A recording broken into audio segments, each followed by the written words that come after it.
Hello everyone, my name is Manan and I am here to teach you mathematics. I teach CBSE and today I'll teach you class 9 CBSE chapter 9 which is area of parallelograms and triangles. Okay, अब chapter 8 में already पढ़ चुके हैं कि एक parallelogram क्या होता है, एक कोऑर्डिनेटेड पैरेललोग्राम में कब बनता है और क्या उसकी प्रॉपर्टीज होती है, like opposite angles are equal, opposite sides are equal and parallel. So हम वो सब की बात नहीं करेंगे, हम सीधा एक एरिया की बात करेंगे. ठीक है. So we all know that this is a rectangle. Okay, rectangle की डेफिनेशन 90 डिग्री एंगल्स होने चाहिए, opposite side should be equal. ठीक है. इस रेक्टेंगल का एरिया कितना होगा? अगर मैं बेस को 10 ले लूँ और हाइट को 8 ले लूँ, so its area will be 80 centimetre square. ठीक है, ये हमें बेसिक पता है. अगर हम इसका यहाँ से कटिंग चालू करें, हम इतने एरिया को कट कर देते हैं यहाँ से रेक्टेंगल से. ठीक है. इस एरिया को एज इट इज उठा के अगर मैं यहाँ चिपका दूं, थोड़ा इमेजिन करना, अपनी कॉपी में बना के देखना है सर. मैं एक रेक्टेंगल बनाऊंगा, मैंने इतना एरिया कट किया और मैंने इस एरिया को यहाँ चिपका दिया. क्या एरिया ऑफ द फिगर में कोई फर्क पड़ा? नहीं. ए बी सी और डी हमारा था रेक्टेंगल, ए बी पी और क्यू हमारा हो गया एक पैरेललोग्राम. ठीक है, ये मैं बता दूंगा क्यों हुआ ये. सो अभी ए बी पी क्यू का area A B C D के इक्वल है. ठीक है. ऑपोजिट साइड्स, क्योंकि मैंने इतना ही कट करके यहाँ चिपकाया है, so opposite side is still 10. ठीक है. Opposite sides are equal and parallel. उसके बीच में ये हाइट लेट से x, अब मैंने एज इट इज उठा के यहाँ चिपका दिया, so opposite sides are also equal, which means अगर इसको फिगर को मैं अलग से बनाऊं, it will look like this. This will be a b p and q. x दिस वन, x ये हुआ, 10 ये हुआ और 10 ये हुआ. क्या a b p q मैंने सेम बना दिया? मैंने x से लिया था, x से बनाया. 10 ये लिया था, 10 ये लिया था, मैंने सेम बना दिया. So ABPQ is a parallelogram by basic definition that opposite sides are equal. Okay? अब हमने रेक्टेंगल ABCD था, इसके एरिया में कोई चेंज नहीं किया वो बनाते टाइम. हमने एक ट्रायंगल को उठा के यहाँ पुट किया है. So क्या मैं कह सकता हूँ कि इसका एरिया भी 10 into 8 is equal to 80 centimetre square होगा. ठीक है. तो हमें क्या सीखने को मिला यहाँ से कि हमारे पास दो फिगर है, दो क्वाड्रिलेटरल जिनका बेस 10 है, जिनकी हाइट 8 सेंटीमीटर स्क्वायर है. ये डिस्टेंस चेंज तो होगी नहीं. ठीक है. 8 सेंटीमीटर इसकी हाइट थी, तो area of a parallelogram becomes it's base into it's height. Height क्या होगी? Perpendicular height. Okay, this is the basic of a area of a parallelogram. Okay, now we'll move to the first theorem. The first theorem of the chapter says that two parallelograms having same base and between same parallels or having the same height will be equal in area. मैं इसे बोलता हूँ same base, same height, same area. That's it. कैसे होगा ये हम समझते हैं. हमने एक पैरेलल लाइन डिफाइन की है, हमने एक पैरेलल लाइन डिफाइन की है, हमने इसके बीच की हाइट मान ली कि h is equal to 6 centimetre हमारी हाइट है. इन दोनों के बीच की height through out the length constant रहेगी. यहाँ 6 है तो यहाँ भी 6 रहेगी और यहाँ भी 6 रहेगी. अब मैं एक बेस डिफाइन कर देता हूँ इस पॉइंट से इस पॉइंट तक, विच इज PQ. मैंने इसकी लेंथ 8 सेंटीमीटर इमेजिन कर ली है. ठीक है, 8 सेंटीमीटर. ओके, अब मैं यहाँ 2 पॉइंट और लूंगा, रैंडमली 2 पॉइंट लूंगा जिनकी हाइट, जिनका 8 सेंटीमीटर ही होगा. ठीक है, लेंथ. अब मैं इनको ज्वाइन कर लूंगा. क्या हमें समझ आ रहा है कि एग्जैक्ट रेक्टेंगल नहीं होगा? हमने बनाया ही नहीं इसलिए नहीं होगा. ठीक है. हाइट इसकी 6 है. मैं 2 पॉइंट्स और लूंगा यहाँ पे. ये हमारे A और B पॉइंट थे और ये हमारे R और S पॉइंट हो गए. मैंने इसको भी यहाँ ज्वाइन कर दिया. क्या हमें समझ आता है कि PQBA will be a parallelogram, 8 centimetre height और मैंने 2 पॉइंट्स लिए जिनकी लेंथ 8 ही है, तो ये लेंथ और ये लेंथ इक्वल होगी. नेचुरल सी बात है, आप दो पैरेलल लाइंस के बीच में कोई भी दो लाइंस डिफाइन करेंगे जिनकी लेंथ इक्वल है, तो ये दोनों भी इक्वल हो जाएगी अपने आप। तो A P Q B A is a parallelogram, P Q S R is also parallelogram. हम एरिया डिफाइन करते हैं इनका। तो एरिया पी क्यू और बी ए, हमने अभी पढ़ा कि एरिया होता है base into its perpendicular height. हमने बेस लिया था 8 इनटू हाइट हमने 6 डिफाइन कर दी है पहले से। So area of the parallelogram P Q B A will be 48 centimetre square. क्या हम area P Q S R लिख सकते हैं? इसका बेस कितना 8 इनटू इसकी हाइट कितनी 6 इक्वल टू 48 सेंटीमीटर स्क्वायर। ये दोनों इक्वल है। हमें क्या समझ आया दोनों से कि अगर दो पैरेललोग्राम की लेंथ सेम है, विच मीन्स बेस सेम है दोनों का, और उनकी परपेंडिकुलर हाइट सेम है। इस सेम का होने का मतलब क्या है? दोनों सेम पैरेलल लाइंस के बीच में है, ठीक है? तो इनका एरिया इक्वल होगा। ये है हमारी फर्स्ट थ्योरम। अच्छा, अब जरूरी तो नहीं है कि हमें यही बेस दिया हो, है ना?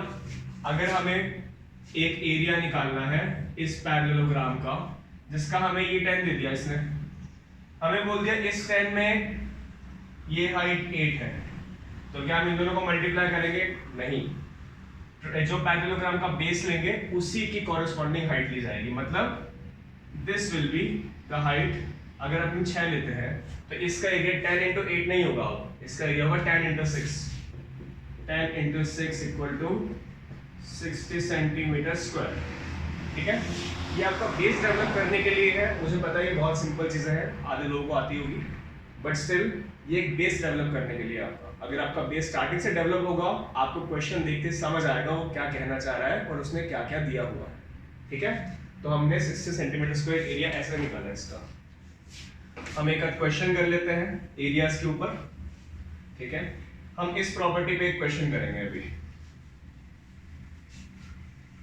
ये प्रॉपर्टी यहीं लिखी हुई है अभी भी। हम क्या लिखेंगे? हम एक क्वेश्चन डिफाइन करेंगे।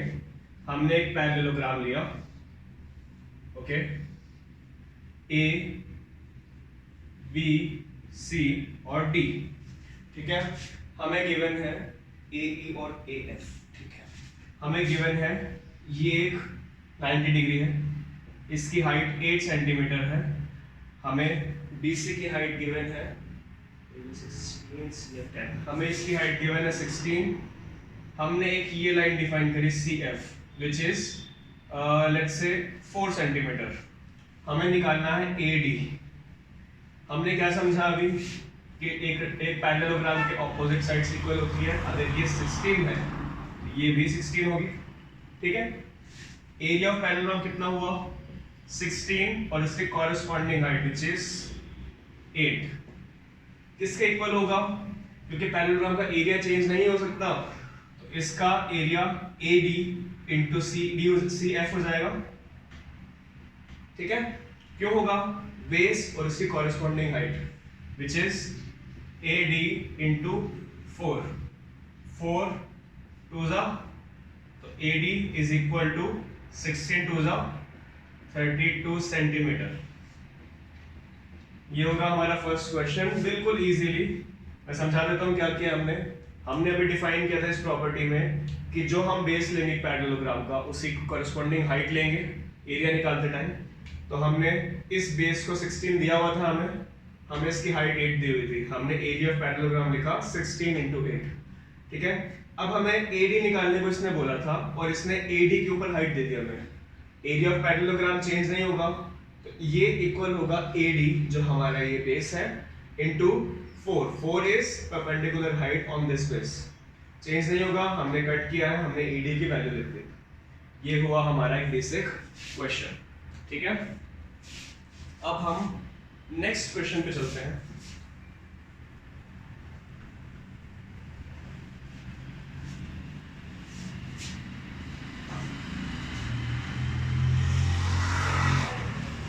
देखो, हमें क्या ये पता है कि ट्रायंगल का एरिया होता है half into B into H, ठीक है?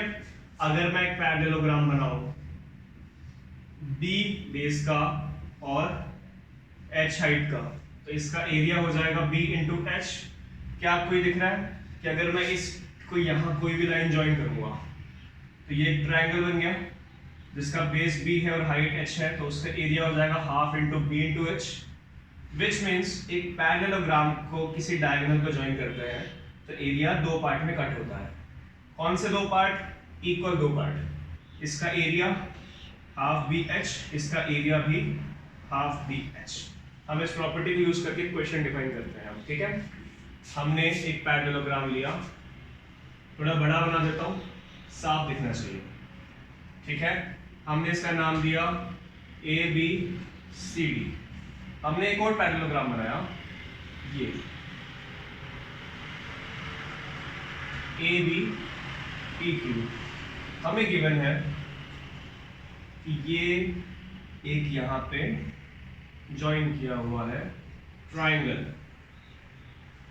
ठीक है, मैं इसको यहां पे ई लिख देता हूं। हमें ये प्रूव करना है कि A Q E, triangle A Q E, area triangle A Q की E equals to area half of area A B C D. हमें इस ट्राइंगल का एरिया इस पैरेललोग्राम के एरिया का हाफ प्रूफ करना है। ठीक है, हम क्या करेंगे? हमने फर्स्ट थ्योरम में पढ़ा कि parallelograms having the same base between same parallels will be of equal area. तो क्या हम उस प्रॉपर्टी से ये डिफाइन करेंगे या फिर हमें गिवन है ये that area of A B C D is equal to area A B P Q.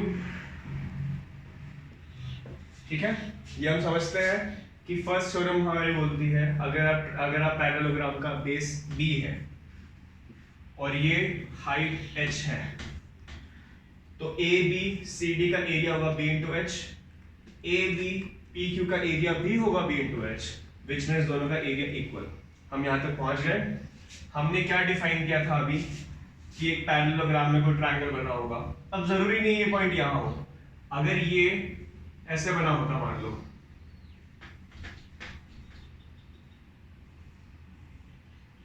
ठीक है, अगर ये यहां बना होता तो इस ट्रायंगल का एरिया भी half into B into H होता। क्यों? क्योंकि ये बी पे ही बना है और इसकी हाइट एच है। ठीक है, तो इसकी हाइट अगर एच दी हुई है तो इसका area still half into B into H होगा, which is half of the parallelogram. ठीक है, तो अगर कोई भी ट्रायंगल बना होगा अंदर फुल यहां से इस बेस पे इस हाइट तक, तो उसका area half into B into H हो जाएगा। हम इसको यहां से इमेजिन करते हैं, हमारा ए बी पी क्यू एक पैरेललोग्राम है और ई पॉइंट यहां है, इसको 90 डिग्री रोटेट कर दो। ठीक है, अगर हम इसको कोई ए बेस लेते हैं और मान लेता हूं कि इसकी हाइट x है, ठीक है, तो हमारे parallelogram A B P Q का एरिया कितना हुआ? a into X. ठीक है, a इंटू एक्स का एरिया हुआ इसका parallelogram A B P Q का एरिया। ठीक है, इस ट्रायंगल का area which is triangle A Q E is equal to half of area A B P Q. Proof कैसे होता है? Half into A into X. ठीक है, ये इसका एरिया हो गया। क्या हमें समझ आता है कि ए क्यू ए का एरिया अगर ए बी पी क्यू के हाफ है और ए बी पी क्यू और A B C D equal है तो area triangle A Q E will also be equal to half area A B C D. ये हमने prove कर लिया। ठीक है, ये क्वेश्चन आपके अंडरस्टैंडिंग के लिए था कि अगर आपको दो पैरेललोग्राम दिए गए जिनका एरिया इक्वल है, हमें फर्स्ट वाले का एरिया तो पता होगा। मान लो किसी क्वेश्चन में हमें एबीसीडी का एरिया पता है 80 सेंटीमीटर स्क्वायर, हमें बोल दिया इस ट्रायंगल का एरिया निकालो, तो हमें ये इमेजिन करना आना चाहिए कि एक पैरेललोग्राम ये और ये, इन दोनों का एरिया इक्वल है। So A B P Q will be 80 centimetre square, क्योंकि हमने ए बी सी डी को 80 डिफाइन किया था। अब उसके अंदर ट्रायंगल बनाया उसका एरिया हमें पता है पैरेललोग्राम के एग्जैक्ट हाफ होता है अगर वो इसी हाइट तक टच हो। हम यहाँ तक नहीं लेंगे, हम इस ट्राइंगल का एरिया नहीं डिफाइन कर सकते, हमें इस पूरे ट्राइंगल का एरिया डिफाइन करना पड़ेगा, वो होगा हाफ। तो 80 का हाफ 40, तो अगर AQE निकालना है तो ABCD का हाफ कर दो। समझ आ गया हमें ये? चलो नेक्स्ट क्वेश्चन पे चलते हैं, नेक्स्ट थ्योरम पे चलते हैं जो कि इसी पे बेस्ड है, इसी क्वेश्चन पे बेस्ड है एक थ्योरम। हम करते हैं वो।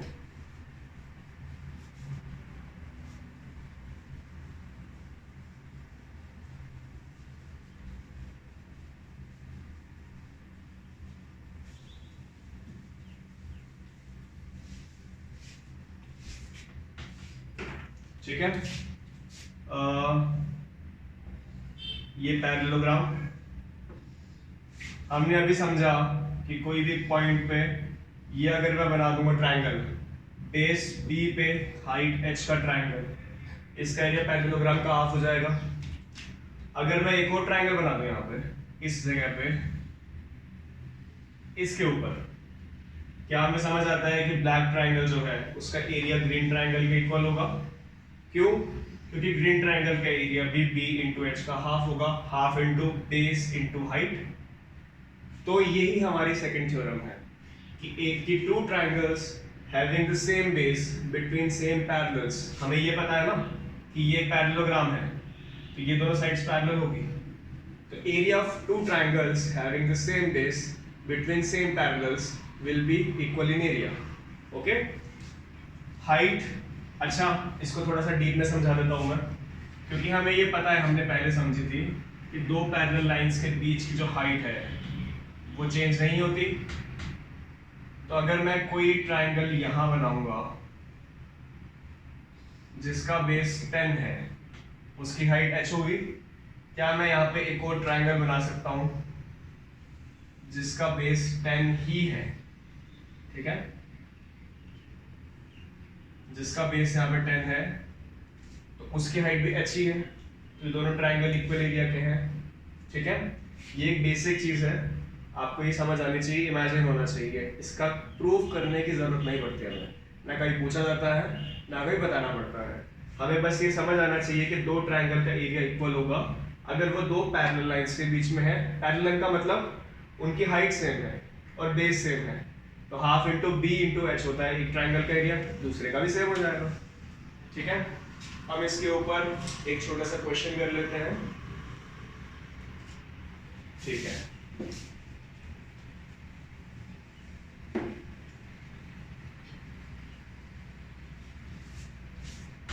अब ये क्वेश्चन थोड़ा बड़ा है, मैं समझाता हूं। क्वेश्चन बोलता है हमें कि एक ट्राइंगल है ए बी सी। ठीक है, हमें दो पॉइंट बोले गए हैं, एक ए बी साइड पे डी और एक ए सी साइड पे ई। इसने बोला है कि area of the triangle D B C और बी सी ई इक्वल है। हमें क्या गिवन है? Area triangle D B C is equal to area triangle B C E. ठीक है, हमें ये गिवन है कि ये ट्राइंगल और इस ट्राइंगल का एरिया इक्वल है। हमें प्रूव क्या करना है? That D E is parallel to B C. ठीक है, अब हमें ये क्या समझ आ रहा है यहाँ पे, हम कैसे चालू करेंगे इसको? हम पहले दोनों ट्राइंगल को ऑब्जर्व करेंगे। ये ट्राइंगल का बेस सेम है, ठीक है, दोनों ट्राइंगल का बेस सेम है। मैं दोनों ट्राइंगल का एरिया अलग अलग लिखूंगा यहाँ पे। ठीक है, area triangle D B C यहाँ चलाऊंगा मैं, और area triangle B C E यहाँ चलाऊंगा मैं मान लेता हूँ कि इसका बेस 100 सेंटीमीटर स्क्वायर है। ये सिर्फ इमेजिन करना है, क्योंकि इक्वल है तो हम कुछ भी इमेजिन कर सकते हैं। मैं ये भी इमेजिन कर लेता हूँ यहाँ पे कि इसकी लेंथ 10 है। ठीक है, तो मैं एरिया कैसे लिखूंगा? Half into 10 into sum height h equals to 100, क्योंकि मैंने 100 बोल दिया कि 100 है, मैंने मान लिया मेरी तरफ से। ये कट के यहाँ पे मेरा h आया 20 सेंटीमीटर, ठीक है। मैं सेम DBC में भी करता हूँ, EBC में भी। मुझे क्या पता है 10, मैंने इसकी कोई h हाइट मान ली y, ठीक है। तो इसका एरिया कितना हुआ, half into 10 10 being the base into y इसकी हाइट इक्वल टू, ये भी 100 है क्योंकि हमें गिवन था क्वेश्चन में दोनों इक्वल है।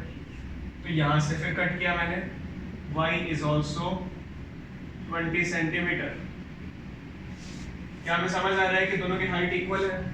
क्या दोनों का बेस सेम है? यस। क्या दोनों की हाइट इक्वल है? यस। हमने अभी क्या पढ़ा कि दो ट्रायंगल जो सेम पैरेलल्स के बीच में है, जो सेम पैरेलल्स के बीच में है, या फिर पैरेलल्स का मतलब हमने क्या समझा था कि दोनों की हाइट सेम है। तो हमने क्या पढ़ा था कि दो ट्रायंगल जो सेम पैरेलल्स के बीच में है और जिनका बेस इक्वल है, उनका एरिया इक्वल होगा। बट हमें पैरेलल तो पता ही नहीं आता है, हमें ये पता है कि दोनों की हाइट सेम है।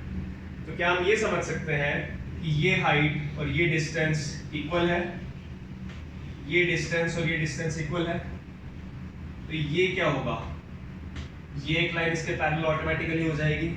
क्यों हो जाएगी? दो पैरेलल्स के बीच में सेम बेस पे दो ट्रायंगल बने हैं जिनका एरिया इक्वल है। तो ऑब्वियस सी बात है DE will be parallel to BC, ठीक है। एक बार और बता देता हूँ, हमें गिवन था दो ट्रायंगल का एरिया इक्वल है, हमने उसको कुछ इमेजिन कर लिया।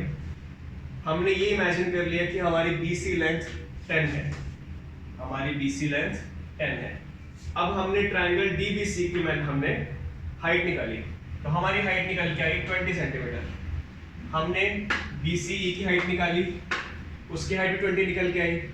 दो ट्रायंगल जिनका बेस सेम है, हाइट सेम है, तो वो ये ट्रायंगल और ये ट्रायंगल की लेंथ बेस से ऊपर तक सेम होगी, ठीक है। परपेंडिकुलर चल रहा सब कुछ। हमने सेकंड थ्योरम में ये पढ़ा था कि जो दो ट्रायंगल है, अगर दो सेम पैरेलल लाइंस के बीच में होते हैं, उनका अगर वो दोनों सेम बेस पे हैं तो इनका एरिया सेम होता है। हमें उसका उल्टा पता है, हमें बस ये पता है कि दो पैरेलल लाइंस के बीच में हाइट सेम होती है। तो अगर मैं सेम हाइट पे एक लाइन लगाऊंगा तो क्या वो ये लाइन इसके पैरेलल हो जाएगी? यस। तो इससे हमारा प्रूव होता है कि DE is parallel to BC। Okay, आज की हमारी दो थ्योरम हो गई है, और ये दो थ्योरम के हमने दो क्वेश्चन कर लिए हैं जो अच्छे वाले क्वेश्चन है। आपको इमेजिन करना मैंने बताया, थोड़ा खुद से ट्राई करना, इमेजिन करो थोड़ा। नहीं समझ आया तो नेक्स्ट क्लास में बता दिया जाएगा, आप पूछ लीजिएगा, ठीक है। इमेजिन जितना करोगे चैप्टर को, उतना ही आप पेपर में इजी कर पाओगे, आपसे ज्यादा क्वेश्चन सॉल्व होंगे, आप कंफ्यूज नहीं होंगे क्वेश्चंस में, ठीक है। Thank you.